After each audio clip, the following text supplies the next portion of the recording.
तेलंगाना के वजीर कोमटिरेड्डी वेंकट रेड्डी ने कहा कि फरवरी के महीने से 200 यूनिट मुफ्त बरखी के वादे पर अमल किया जाएगा। उन्होंने आज गांधी भवन में कांग्रेस इंतखाबी मंशूर कमेटी के इजलास में शिरकत के बाद कोमटिरेड्डी वेंकट रेड्डी ने मीडिया से बात करते हुए कहा कि माक़बल इंतखाबात किए गए तमाम वादों को अंदरून 100 दिन पूरा किया जाएगा और अगले महीने से मुफ्त बरखी के वादे पर अमल आवरी की जाएगी। उन्होंने इल्ज़ाम आयद किया कि साबिक़ हुकूमत की वजह से रियासत कर्ज के दलदल में डूब गई है, इसीलिए वादों पर अमल आवरी में ताख़ीर हो रही है।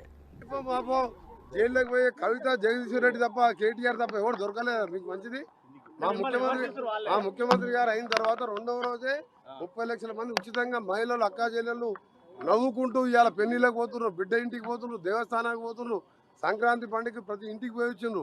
30 లక్షల ప్రతిరోజు 11 కోట్ల బర్డెన్, ప్రతిరోజు 10 లక్షల రూపాయలు 10 కోట్ల రూపాయలు భారంగా భావిస్తలేము మేము। మాకు ఇవాళ మా అక్కా చెల్లె పేదవాళ్లకు ఇవాళ రోజు నెలకు రోజు 200-300 రూపాయలు మిగిలిస్తున్నాం। ఆరోగ్యశ్రీ 10 లక్షలకు పెంచినాం। 2 మాసాల లోపే గ్యాస్ సిలిండర్ కానీ ఫ్రీ కరెంట్ యూనిట్లు కానీ ఇవన్నీ కూడా ఇవ్వబోతున్నాం। ముఖ్యమైనది ఏంటంటే మేము 100 రోజుల్లోపే కాదు 2 రోజుల్లోనే చేస్తున్నాం।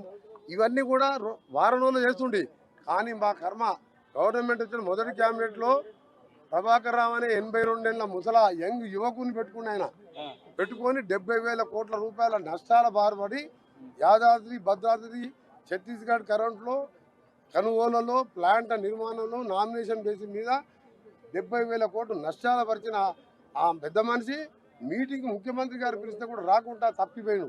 ఏడ దాచుకున్న పోలీసు వాళ్ళు వయసును చూడరు, 9 ఏళ్ళైనా అరెస్ట్ చేసి జైలు వేస్తారు। ఇంక్లూడింగ్ జగదీష్ రెడ్డితో పాటు ఆ దివాళా తీసిన డిపార్ట్మెంట్ని సెట్ చేసుకుంటూ రిజ్వీ